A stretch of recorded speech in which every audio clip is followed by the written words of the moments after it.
The night was heavy with silence. The small outpost where Darius and Arya stayed felt colder than usual, the wind scratching against the metal walls. Darius cleaned his weapon at the table, while Arya sat curled up in a blanket, staring at the dim fire. Her mind was restless, shadows of fear pressing against her heart. The strange hum inside her blood had grown stronger, and she could no longer deny it. She remembered the whispers, the warnings, the hateful stares. They had called her cursed, dangerous, unwanted. But now she began to wonder if they had spoken the truth. Every time her emotions flared, strange things happened. Lights shook, fires bent unnaturally, and even the air seemed alive around her. She feared what it meant, and she feared that one day Darius would see it fully and leave her. Darius noticed her silence. He set the weapon aside and asked gently, "What troubles you, Arya?" She shook her head quickly, forcing a smile. "Nothing, I am fine." But her voice cracked and her hands trembled. Darius leaned forward, his sharp eyes fixed on her. "You are hiding something," he said softly, "and it is hurting you." Tears filled her eyes. She wanted to tell him, but fear chained her tongue. What if the truth pushed him away like everyone else? She clutched the blanket tighter, whispering, "I do not want to lose you." Darius froze at her words, then spoke firmly, "You will not lose me, Arya, but I need to know the truth." Before she could answer, the ground outside trembled faintly. A low vibration passed through the outpost, making the walls rattle. Darius stood instantly, hand on his weapon, eyes scanning the shadows beyond the door. Arya felt her chest tighten, because she knew it was not the enemy outside. It was her. The hum inside her body grew louder, pulsing like a heartbeat. Her silver eyes glowed faintly, symbols flickering across her skin. "No," she whispered in terror. "Not now." Darius turned to her, his eyes widening as he saw the light spread across her arms. "What is this?" he demanded, his voice steady but heavy with shock. Arya shook her head, tears streaming down her face. "I do not know. I swear I do not know." Her body trembled as the light spread, filling the room with a strange energy. The fire flickered out, yet the air itself seemed to glow. Objects on the table lifted slightly, trembling in the air before falling again. Darius took a cautious step closer, his soldier's instinct telling him to be ready. But instead of drawing his weapon, he knelt before her. "Arya, listen to me. You are safe. Do not be afraid." His calm words steadied her heart, and slowly the glow began to fade. The hum in her blood weakened, leaving her shaking and exhausted. She collapsed against him, her small frame trembling. Darius caught her, holding her firmly. Her voice broke as she whispered, "This is why they hate me. This is why they fear me." He stroked her hair gently, his jaw tight. "They may fear you, but I do not," he said, his voice strong as iron. For the first time, Arya confessed what little she knew. "When I was younger, I would see things. Lights, symbols, visions in my dreams," she said weakly. "The elders called me cursed. They said I carried the blood of something ancient, something forbidden." She shook her head. "I do not know what it means. I only know everyone left me because of it." Her tears fell heavy. "I thought if I stayed alone, the curse would stay quiet. But now, it is growing stronger." Darius listened, his mind racing. He had fought wars, faced enemies with weapons and claws. But this was different. This was something deep, something tied to blood and history. He held her tighter, his decision forming. In his heart, "I do not care what they call you, Arya," he said firmly. "You are not a curse. You are a child, and I will not abandon you." But even as he spoke, shadows moved outside. Figures cloaked in darkness watched the outpost, their eyes glowing faintly in the night. They had seen the light, they had felt the energy, and now they knew the orphan's power was awakening. One of them whispered, "It has begun. We must take her before it is too late." Inside, Arya felt the weight of destiny pressing down on her. She wanted to believe Darius. She wanted to believe she could live a normal life. But deep inside, she knew the truth. Her blood carried something more than she could understand, something that would not stay hidden much longer. She looked up at the human who had chosen her. Her voice was small, broken. "You do not understand what I am, Darius." He met her gaze, unwavering. "Then help me understand, and together we will face it."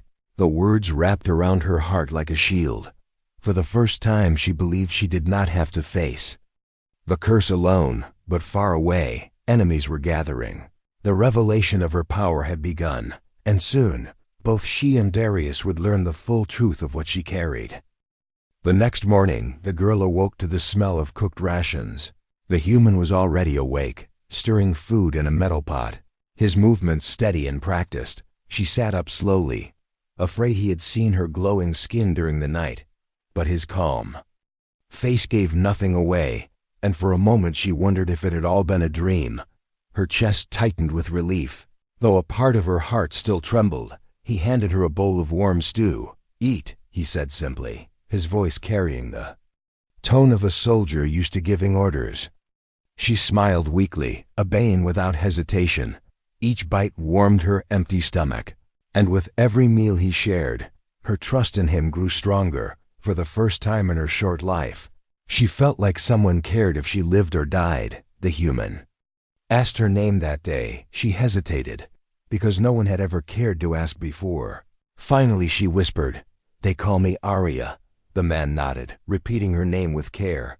"Arya," he said, as if promising he would remember it. "What do they call you?" she asked softly. The man looked away for a moment, then answered, "Darius." The sound of his name felt heavy, like steel, but also safe. Arya followed Darius everywhere. She stayed close when he repaired his armor, fascinated by the tools he used. She listened when he told stories about other worlds, about stars so bright they lit up entire planets. Her eyes glowed with wonder as she imagined places far away from the settlement that had always hated her. For the first time, she dreamed of a future beyond fear, but whispers still followed them. Everywhere they walked, eyes burned into their backs. Some aliens spat at the ground when they passed. Others muttered prayers, as if to protect themselves from a curse. Darius ignored them all, his broad figure shielding Arya from their cruelty. The more he protected her, the more she clung to him. At night, she would sit close to his cot, afraid to sleep too far from him.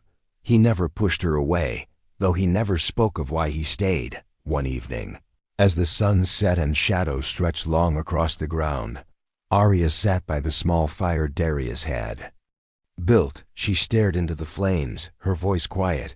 "Why do you stay with me?" "Everyone says I am cursed." Darius looked at her, his scarred face unreadable in the firelight.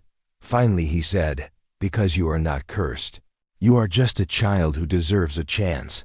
Her throat tightened at his words, tears filling her eyes. She had dreamed of hearing those words all her life, and though fear whispered inside her heart, she wanted desperately to believe him. The bond between them deepened each day. Arya began to laugh more, to speak more freely. She told him about the nights she had spent in the cold streets, about the hunger that never left her stomach. She spoke of the names they had called her, of the times she had been beaten for begging. Darius listened in silence, his jaw tight, his eyes dark with anger. When she finished, he placed a hand on her shoulder and said, "Those days are over." The words sank deep into her soul, like a promise carved into stone. But strange things continued to happen. Whenever Arya grew emotional, the air seemed to shift. Flames flickered higher, lights dimmed, and sometimes the ground itself hummed softly. She tried to hide it from Darius, afraid he would abandon her if he saw, but he noticed, his soldier's eyes missing nothing. One night, when the fire flared unnaturally high as she wept, he asked, "What is happening to you, Arya?" She shook her head violently, tears streaming down her face. "I do not know. I swear I do not know."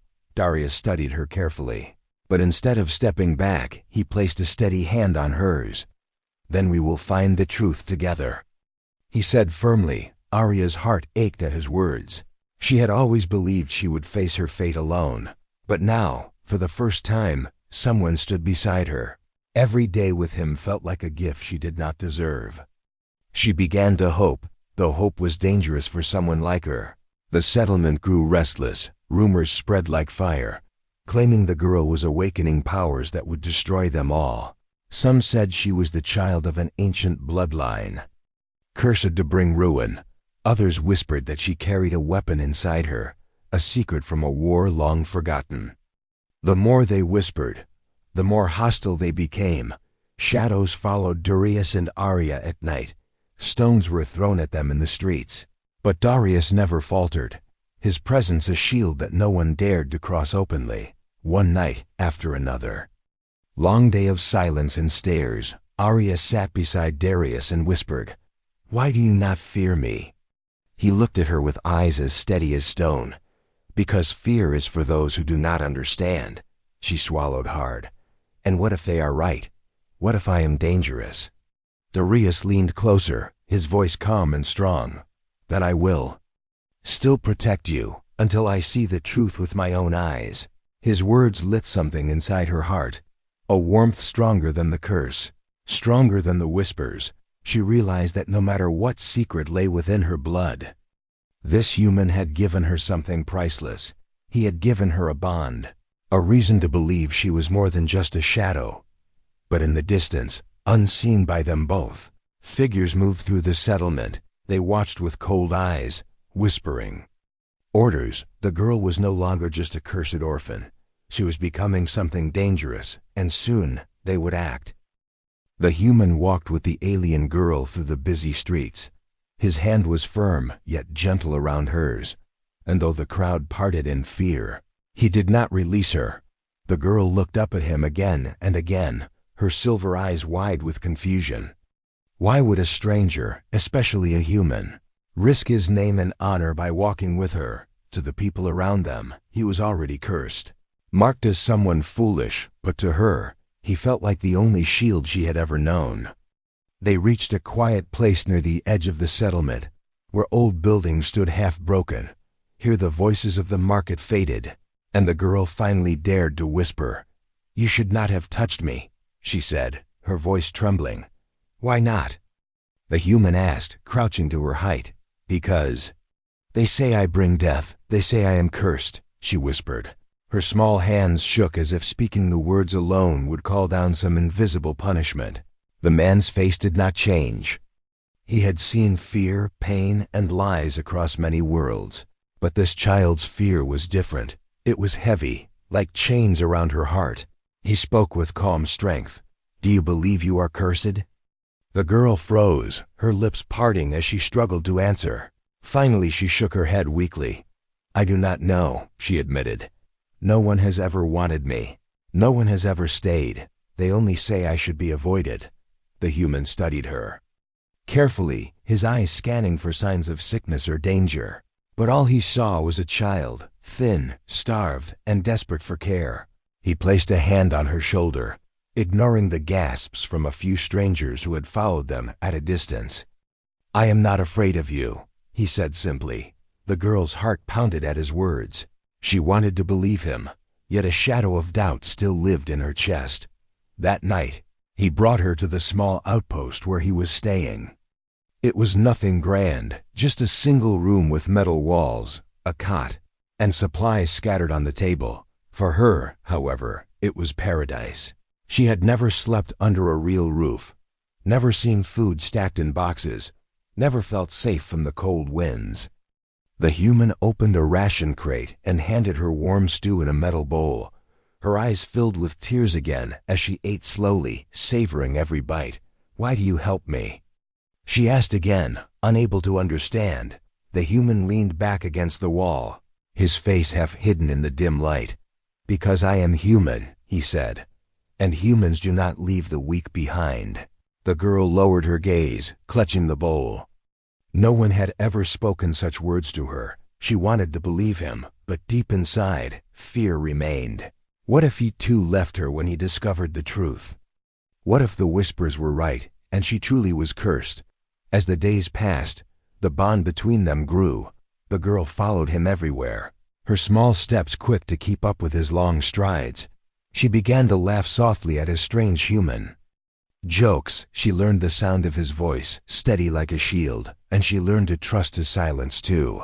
The settlement, however, did not remain quiet. Whispers turned into warnings, and warnings turned into threats. Aliens muttered in the shadows, "The human will bring ruin upon us. He does not understand what she is. Soon he will regret his choice." One evening, as the suns dipped low and painted the sky in gold, an elder of the settlement approached the human, his face stern and his voice sharp. "You must release the girl," the elder commanded. "She is not meant to live among us. She carries danger in her blood." The human stood tall, his jaw set like stone. "If she is truly a danger, then prove it," he said firmly. The elder's eyes narrowed, his silence heavy with secrets. Finally he muttered, "You will learn soon enough," and left with a warning. The girl had heard every word that night. She cried quietly in the corner of the room, her small shoulders shaking. "I do not want to hurt you," she whispered. The human crossed the room and knelt beside her, his large hand resting gently on her head. "You will not hurt me," he said. "You are just a child, and I will protect you." His voice carried such certainty that for a moment she almost believed the curse was only a lie. But in the silence of the night, when the human slept, the girl felt something stir within her veins, a strange warmth that spread through her body. Her eyes glowed faintly in the dark, and symbols she had never seen before lit up across her skin. She clutched her chest, terrified. As a soft hum filled the room, the air itself seemed to respond to her presence. She did not understand what was happening, but she knew one thing: the others were right to fear her, and the human who had chosen her would soon learn the truth. The alien marketplace was alive with sound, colors, and movement. Merchants shouted to sell their goods, ships landed and departed above, and strange animals cried out in cages. Yet in the middle of all this life, one corner of the street was always empty. There sat a small alien girl, thin and tired, with clothes torn and dirty. She had silver eyes that reflected the sun's, and her skin carried faint green patterns, marks of her species. But no one dared to look at her, no one spoke to her, no one offered her food or kindness. The people of this world called her the Orphan of Shadows. She was different, she was unwanted, and for reasons she did not understand. Everyone feared her. When she tried to play with other children, they screamed and ran away. When she asked the shopkeepers for scraps, they turned their faces in disgust. Parents warned their sons not to mate with her. Women pulled their daughters away from her presence. She grew up hearing only whispers. "Do not go near her. She is cursed. She is dangerous." The girl did not know why she was hated. She only knew pain, hunger, and loneliness.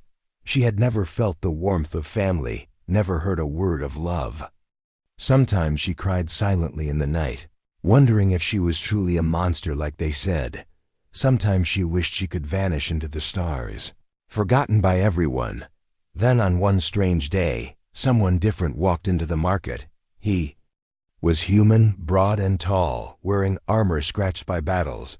His eyes were calm but sharp, scanning the streets with the focus of a soldier. Unlike the others, he did not hurry past her. He stopped when he saw the lonely figure sitting on the stone steps. For a long moment, he simply looked at her, while the crowd around him grew tense. The alien girl lowered her gaze, afraid he too would spit or curse at her. But instead, the human walked closer, his heavy boots making the ground thud with each step. Whispers spread like fire among the aliens. "Does he not know who she is?" One muttered, "He is a fool. He will regret this." Another hissed. Still, the human did not stop. He knelt down, his armor clinking, and for the first time in her life, someone looked into her eyes without hate. The girl trembled, unsure whether to run or stay. The human's voice was deep but steady. "Are you alone?" he asked. She nodded slowly, unable to find words. The human reached into a pouch and pulled out a small ration pack, breaking it in half and holding it out to her. The smell of warm bread and protein filled her nose. and her stomach growled. With hunger, her hands shook as she took it, afraid it was a trick, but when she bit into it, tears filled her eyes. No one had ever shared food with her before. The crowd gasped in shock. "Fool," an old alien whispered. "He has touched the cursed one." "Humans do not understand," another sneered. "He will learn soon enough." But the human ignored them, watching her eat with patience. He did not move until she finished, and when she did, she whispered softly, "Why? Why did you help me?" The man only shrugged. "Because you looked hungry." His simple answer hit her heart like a thunderclap. She had always been told she was untouchable, unworthy, a danger. But here was a man from another world who treated her like any other. Child, in that moment, she felt something new, something she had never known before. Hope. The human stood, and the girl thought he would leave. But then he reached out his hand, offering it to her. Her chest tightened. Fear battled against her. Desire to be saved. If she touched him, would something terrible happen? Would he curse her like the others? The crowd waited, their eyes sharp and filled with judgment. The girl looked at the human's hand, then at his face. There was no fear in his eyes, only strength and a strange kindness. Slowly, with tears rolling down her cheeks, she reached out and placed her small hand in his. The crowd gasped again, some even turned away in disgust. But the human smiled faintly, helping her stand. "You do not have to be alone anymore," he said quietly. The words burned into her heart, words she had dreamed of hearing but never believed she would. What the human did not know, what no one had told him, was the truth of the orphan's bloodline. A truth so dangerous that entire clans had sworn never to go near her. A secret that could change everything for him. But for now, he only saw a hungry child who needed someone. And by choosing to help her, he had just stepped into a path that would change his life forever.